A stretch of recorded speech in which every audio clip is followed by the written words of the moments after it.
This entire scene was created using AI. No physical camera, no editing timeline, no paid software involved. And this exact style of content is generating millions of views on YouTube right now.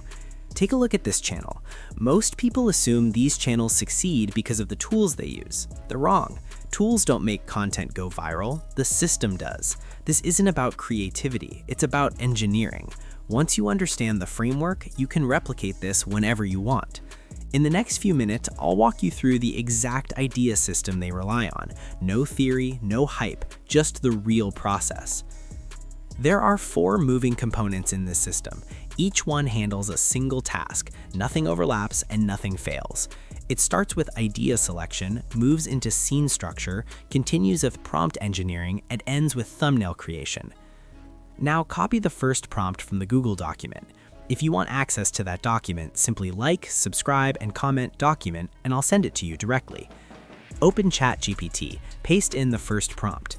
This prompt doesn't ask for creativity, it asks for proof of demand. We're not guessing what could work, we're pulling from categories that already perform. American muscle cars, European classics, JDM icons, vehicles with built-in search demand, and proven obsession. I request 10 ideas. Each one includes a single sentence explaining why it holds attention. That means ChatGPT is doing live audience research before the video even exists. I don't overanalyze it. I chose the 5th option, a complete rebuild from abandoned to showroom condition. That idea already has momentum before the script is written, before visuals are generated, before the upload even happens. Now copy the second prompt, the one responsible for scene construction. Paste it into ChatGPT. Note, you have to paste in the video topic you got from prompt 1 here and then click Generate. This prompt breaks the entire restoration into small, controlled units, bite-sized moments that stack progress without overwhelming the viewer. We're not telling a story here, we're designing progression. The order is deliberate. Abandoned state, cleaning, dismantling, repair, rebuild, paint, polish, reveal. Each phase satisfies a different psychological trigger. Every step pulls the viewer closer to completion. Now copy the third prompt. This is the one that converts scenes into video generation JSON. Paste it into ChatGPT. Click Generate. This prompt turns ChatGPT into a cinematic engineer rather than a writer. ChatGPT responds with Ready. Send the car name along with the scenes. At this point, I provide the car name and only the first 7 scenes. Why just 7? Because ChatGPT has context limits. Once you push past them, output quality drops. Watch what happens next. Each scene expands into 7 detailed parameters: camera angle, lighting direction, physical movement, material texture, environmental context, and more. This level of detail is intentional. It prevents hallucination. There's no room for guessing. Once those 7 scenes are done, I reset the conversation and process the rest of the scenes. The system is built to expect failure and continue anyway. That's how quality remains consistent from the first scene to the final reveal. Now we move to the tool that actually produces the visuals, Gemini Business. Open your browser, type Gemini Business, click the first result. I will also drop the link in my Telegram channel for easy access. Log in using any Gmail account, no credit card, no waitlist. Here's what most people don't realize. Gemini Business was designed for enterprises and startups. It provides unlimited usage with no content restrictions for only 30 days. Google doesn't advertise this to regular users because they want people on paid plans, but it's active and completely free. Once inside, click Enhance Your Conversation, then choose Generate a Video. Take the first JSON prompt from ChatGPT, copy it, paste it here, click Generate. Gemini processes every detail.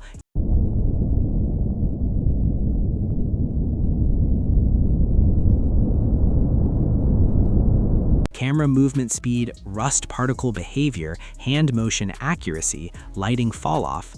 This precision is why the result looks real. Done. Look at the output. This one focuses on headlight restoration, polishing compound spreads across the cloudy lens. You can clearly see the transition from opaque to crystal clear. Now copy the second JSON prompt, paste it into Gemini, and generate again. The result is amazing. It doesn't feel artificial, it feels cinematic.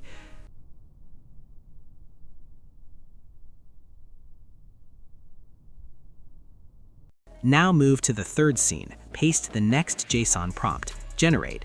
The light wrapping around the Porsche RS 2.7's body, the texture of corroded metal, the depth in the reflections, and no watermark. That's when it stops feeling like AI and starts feeling like production. At this point, the pattern becomes clear. One JSON prompt equals one clip, with roughly 45 seconds of generation time. Repeat this for every scene in the sequence. Producing 15 minutes of final footage takes around 30 to 45 minutes total. That's the trade-off. You're not sacrificing quality for speed, you're exchanging effort for precision, and the system continues working scene after scene without breaking. There's one issue you'll eventually encounter with Gemini Business. You may see a message saying, "Oh my, it seems our systems are overloaded at the moment. Please try again later."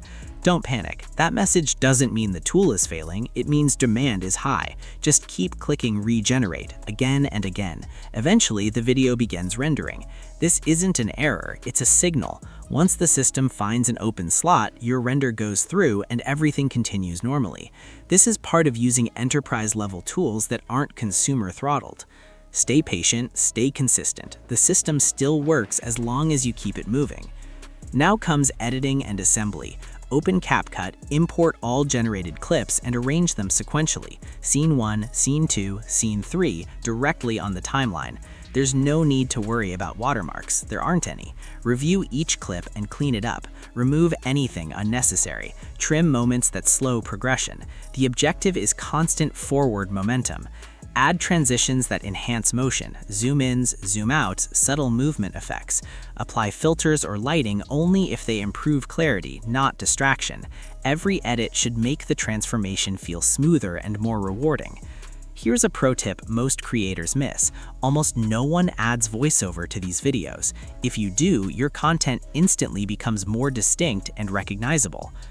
One important note about length. Processing just 20 to 25 prompts usually results in a 2 to 3 minute video. To reach a full 15-minute runtime, you need to process every scene in the sequence. That's how you maintain consistency, maximize watch time, and keep the system functioning from start to finish. Now we move into thumbnail creation. Return to the Google Doc and copy the thumbnail prompt, which is the last prompt. Then open Google Whisk. Paste the prompt. Remember, you have to paste the name of the car and the model here. Select the best aspect ratio for thumbnail, which is 16:9, and click on Generate. This is the result you're aiming for. The thumbnail succeeds because it instantly communicates transformation. A heavily rusted car, dull colors, visible decay, and a human interacting with it. The story is understood in under a second. This car is broken and something is about to change. The rust texture is intense, the lighting is dark and cinematic, the background feels industrial and realistic. It doesn't resemble AI, it looks like a frame from a real restoration documentary. That's the secret. A great thumbnail doesn't explain the video, it creates tension. Viewers click because they want to see what happens next, how something this damaged could ever become perfect. This single image sets expectations for the entire video: progress, precision, and payoff. When the thumbnail promises transformation, the content delivers completion. That alignment drives clicks and watch time. Here's why this approach doesn't die after one video. You're using the same format, the same viewer, the same dopamine loop. The algorithm doesn't reward variety, it rewards repetition.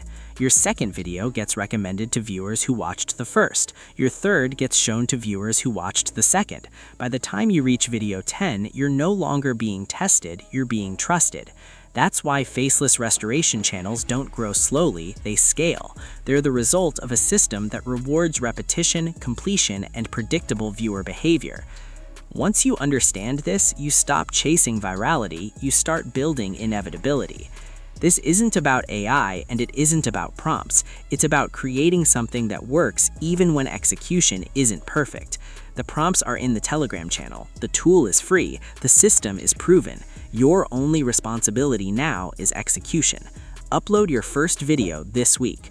And if this breakdown helped you, subscribe and comment which video you watch next.